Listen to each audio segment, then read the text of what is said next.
Hello students, today we have Richard Steele's essay, The Spectator Club.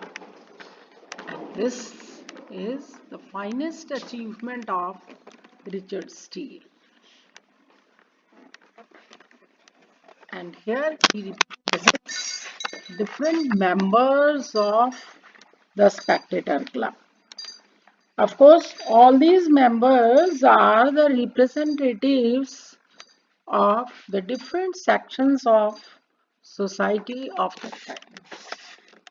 So we will here see he goes on to list down all the members of the Spectator Club. The first important member of the club is a gentleman of Worcestershire. He is the finest and the first gentleman of his company, and his name is Sir Roger de Coverley. Sir Roger was a man of extraordinary nature and he had a good sense. He is always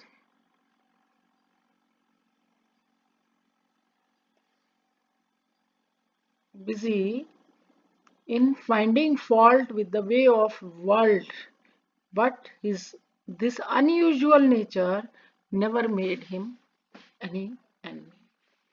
Sir Roger had a unique capacity to please others. He was a bachelor because he was disappointed in the love of a beautiful widow. And before this disappointment, Sir Roger was a normal, happy young man, and he moved in the society of important persons like Lord Rochester, and George Athreys, and he used to fight a duel upon his first coming to town and kicked Balita's son. है ना?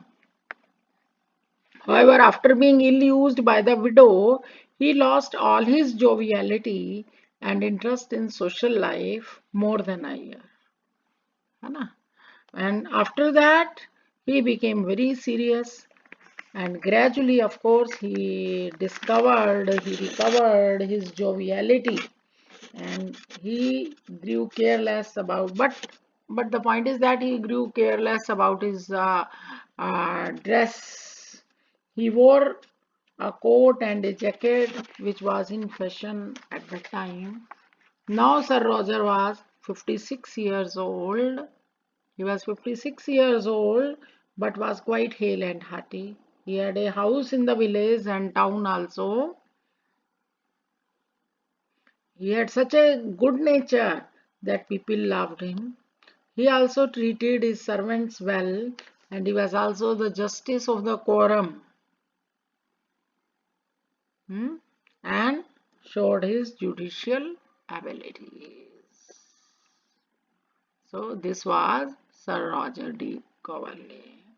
Actually इसमें Richard Steele जो है हमें बस जो different members थे, important members थे उस स्पेक्टेटर क्लब के, उनके बारे में बता रहे हैं, और उनके बारे में बता रहे हैं कि उनकी कैसी नेचर थी, है ना, क्या उनकी हैबिट्स थी, कैसी वो ड्रेस पहनते थे, है ना, ओवरऑल उनका टेम्परामेंट कैसा था. तो यहाँ पर सबसे पहले उन्होंने किसकी बात की? Roger de Coverley. So he was a man of extraordinary nature. He had a good sense, है ना. He had the habit of finding fault with others. लेकिन दूसरों में कमी निकालने का जो उनका तरीका था, उस वजह से लोग उनके दुश्मन नहीं थे, बट ये आदत उनकी थी, है ना. फिर क्या था, एक बार he was in love with a beautiful widow, लेकिन वो विडो ने इनको चीट किया. तो उसके बाद से बहुत ज़्यादा डिसअपॉइंटेड हो गए, सीरियस नेचर के हो गए. ऑफ कोर्स धीरे धीरे साल भर बाद इन्होंने अपने वो सीरियसनेस को थोड़ा सा कवर किया, लेकिन अब ड्रेसेस के लिए उतने पर्टिकुलर नहीं थे जैसे वो ड्रेस पहनने के पहले शौकीन थे, है ना.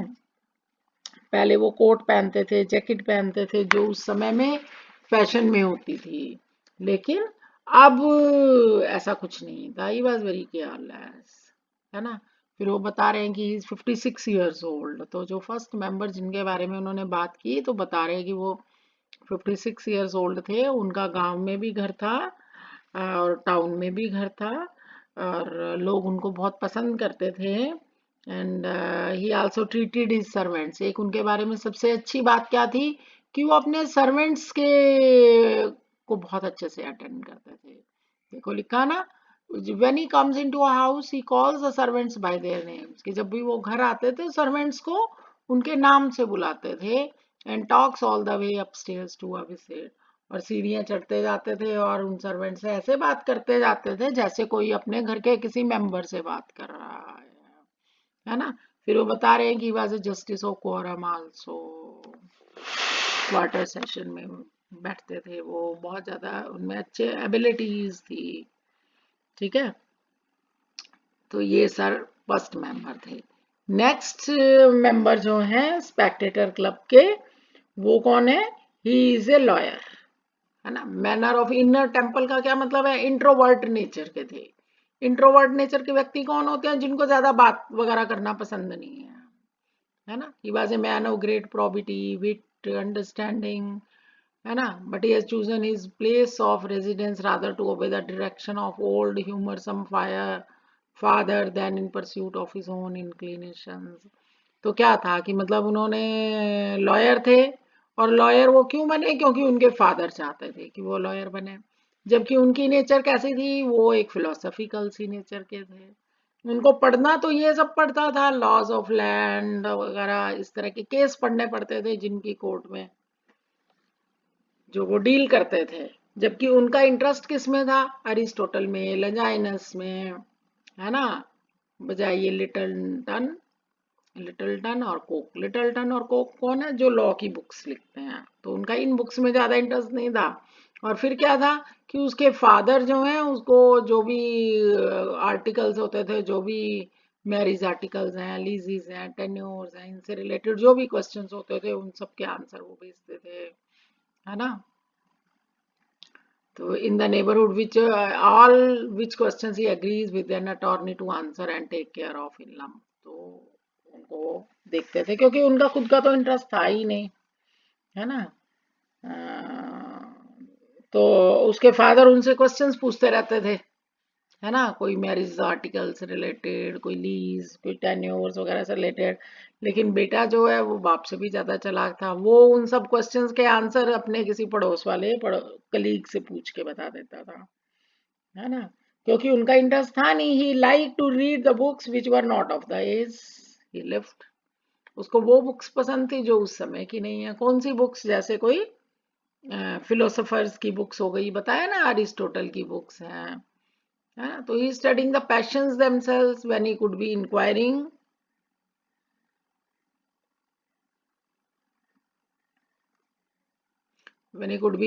into the cases that he had to deal, है ना। तो that thing is there. So he was familiar with the writings, customs, actions, manners of the ancient writers। Ancient writers के बारे में उसको सब पता था। तो that's why because he was a कीन ऑब्जर्वर, है ना, of the worldly affairs. He was a good critic.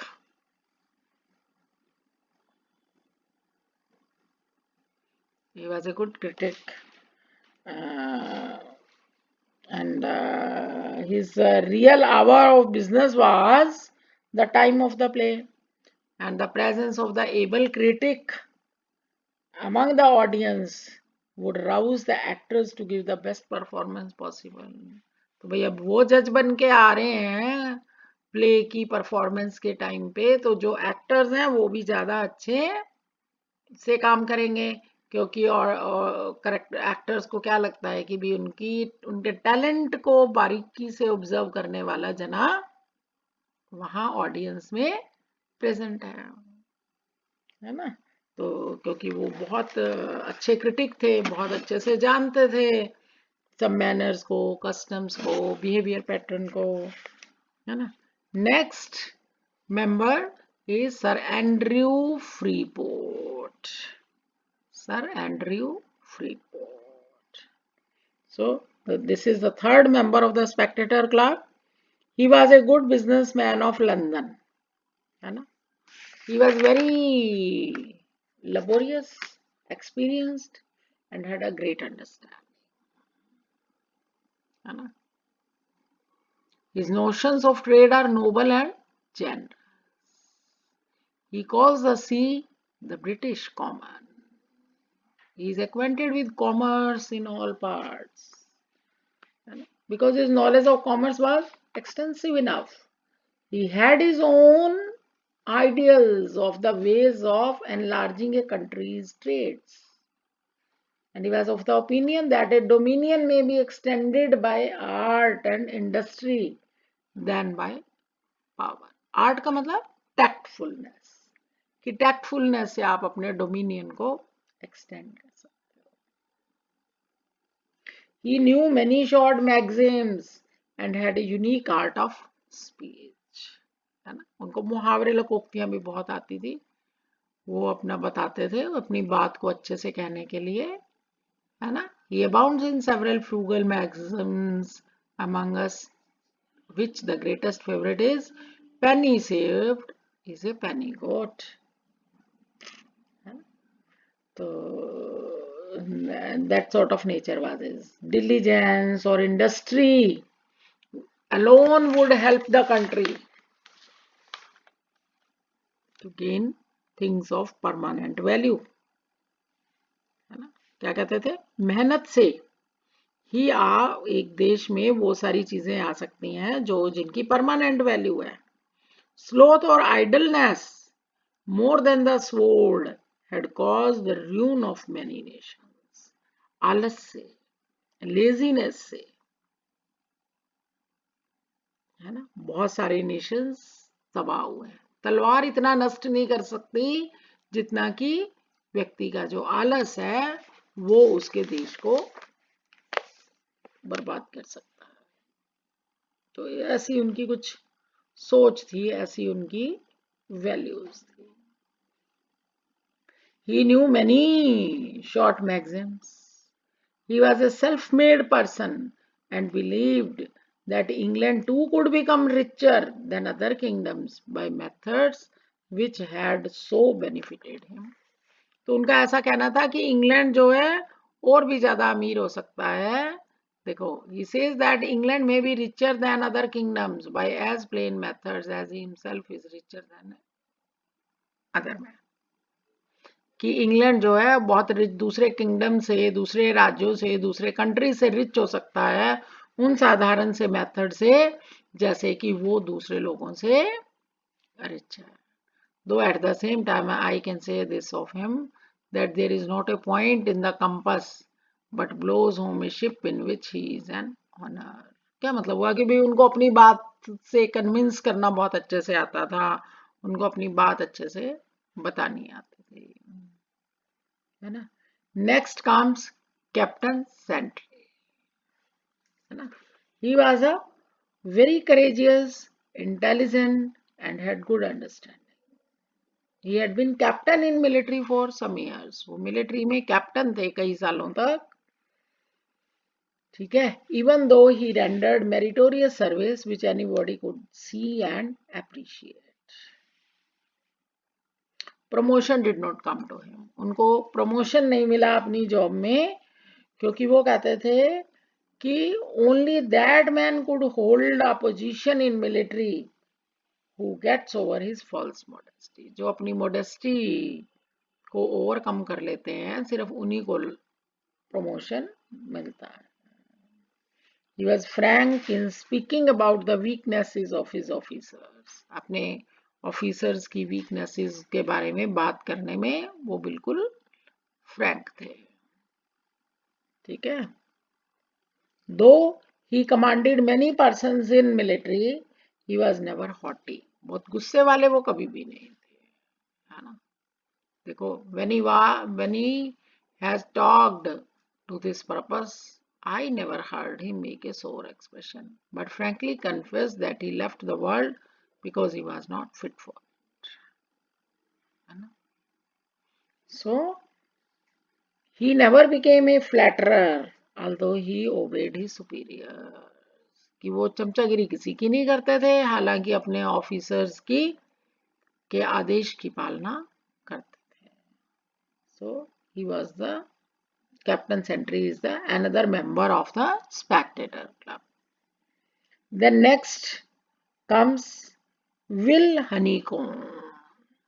Will Honeycomb is the next member of the Spectator Club.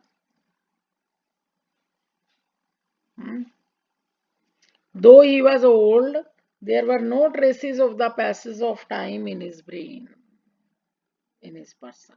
Mind से वो बहुत एक्टिव थे, हालांकि वो ओल्ड थे.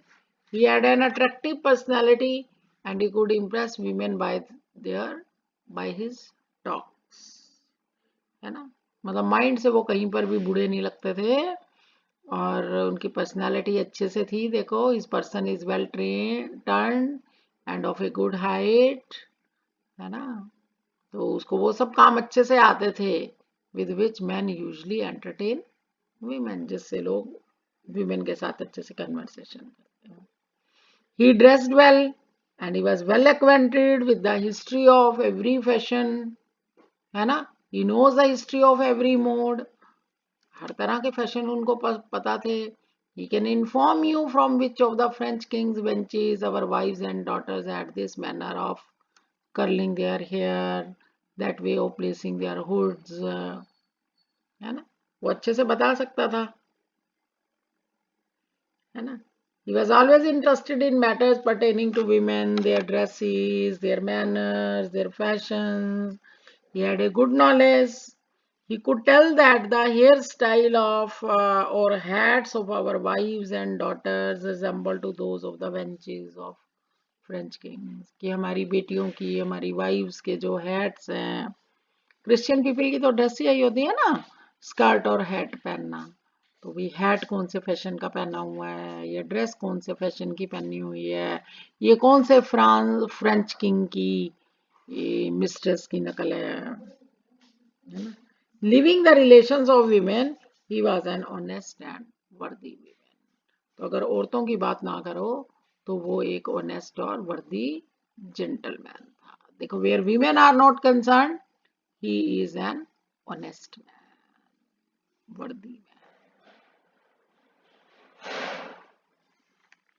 Next, at the end of the essay, the author tells us about one of his companions who seldom waited him. He was a philosopher and he was a clergyman, a very philosophic man of general learning, great sanctity of life, जो बहुत purity से अपनी life lead करते थे, जिनको बहुत ज्यादा knowledge थी, जो फिलोसॉफिकल नेचर के थे, क्लर्गी मैन थे. है ना? The most exact good breeding, बहुत अच्छे सेट से बिलोंग करते थे. He lived a sacred life. He was very weak in constitution. Constitution मतलब बॉडी में, शरीर में बहुत कमजोर थे. Because of ill health he could not fulfill the responsibilities which promotion in the church might have brought him. है ना? वो उन रिस्पॉन्सिबिलिटीज को फुलफिल नहीं कर सकते थे, है ना, क्योंकि उनकी हेल्थ वीक थी. अदरवाइज उनकी प्रमोशन हो जाती अपनी पोस्ट में. He spoke on divine topics with authority. है ना? डिवाइन टॉपिक्स के बारे में बड़ी अथॉरिटी से वो बात कर सकते थे. जनरली बात भी उसी की करते थे. He wished for the good of the world even after his death. ना, अपनी मौत के बाद भी वो इस दुनिया में सबके भले की ही बात करते थे. है ना? So these are the few special members of the Spectator Club. I hope you understand. This essay was so easy है ना. We have just talked about the different characters who belong to the different sections of the society. Thank you.